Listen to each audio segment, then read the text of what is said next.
Interfase es la fase más larga del ciclo celular y se produce antes de la mitosis y la meiosis. Es ahí donde suceden varios acontecimientos importantes, como son la replicación del ADN, es donde se inicia la condensación de la cromatina en los cromosomas, además de sintetizarse las proteínas, aumentar el número de los diferentes organelos celulares, al igual que el almacenamiento de nutrientes que servirán posteriormente para la división celular. Profase. Aquí se encuentran dos cromosomas. En esta fase, la membrana nuclear empieza a desaparecer. Los centrómeros cumplen un papel importante ya que empiezan a migrar a los polos. Además, comienza la formación del uso cromático. Los cromosomas están formados por dos cromátidos hermanos. Metafase. La membrana nuclear ha desaparecido por completo. Los centrómeros ya se encuentran ubicados en los polos y los cromosomas ya se encuentran alineados en la mitad. Por último, el uso cromático se encuentra totalmente formado. Anafase. Las cromátides se separan mediante el uso mitótico. El anillo de filamentos contráctiles se empieza a formar. La célula se comienza a alargar. Telofase. Las cromátides ya están en los polos. La membrana nuclear empieza a formarse. El citoplasma se comienza a invaginar y comienza la separación de las células. Citocinesis. Es la última fase del ciclo celular, en el cual las células se separan por completo.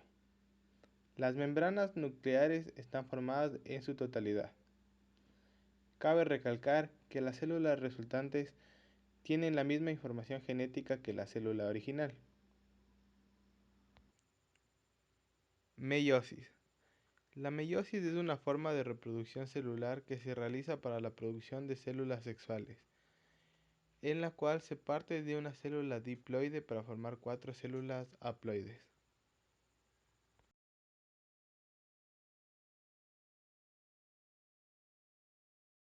Profase 1. Al igual que en la mitosis, en esta fase la membrana nuclear empieza a desaparecer.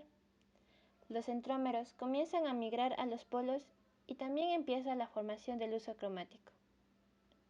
En esta fase se produce el crossing over o entrecruzamiento de cromosomas, que es el proceso mediante el cual las cromátidas de los cromosomas homólogos intercambian secciones de su ADN. Metafase 1. La membrana celular ha desaparecido por completo. Los centrómeros ya se encuentran ubicados en los polos y el uso acromático se encuentra totalmente formado. Los cromosomas se alinean uno sobre otro en la placa metafásica. Esto permite que cada célula hija reciba una mezcla de cromosomas maternos y paternos. Esto sirve además como fuente de variabilidad, ya que dependiendo de cómo se alineen los cromosomas, estos se separarán. Anafase 1.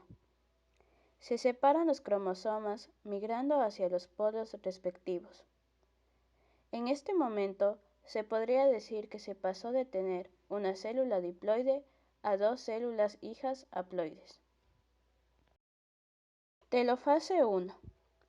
La envoltura nuclear se reorganiza y ocurre la citocinesis, la cual divide a la célula madre en dos células hijas haploides, pero cada cromosoma tiene dos cromátides. Profase 2. Es muy corta. Los cromosomas en caso se hayan descondensado vuelven a condensarse. Se forma el uso acromático.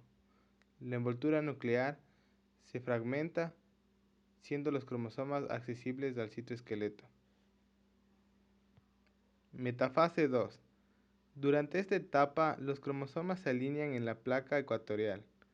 Cada uno de ellos está formado por dos cromátidas unidas por el centrómero y al cinetocoro. Anafase 2. Las cromátidas se separan y se desplazan hacia los polos opuestos. La fase 2. Hay un miembro de cada par homólogo en cada polo. Luego se ensamblan las envolturas nucleares. Los cromosomas se descondensan en forma gradual para formar hilos de cromatina y ocurre la citocinesis. Citocinesis. Las células se dividen por completo. Las membranas nucleares están formadas en su totalidad, dando como resultado 4 células hijas haploides. Estas células hijas están formadas por recombinación genética, siendo genéticamente distintas.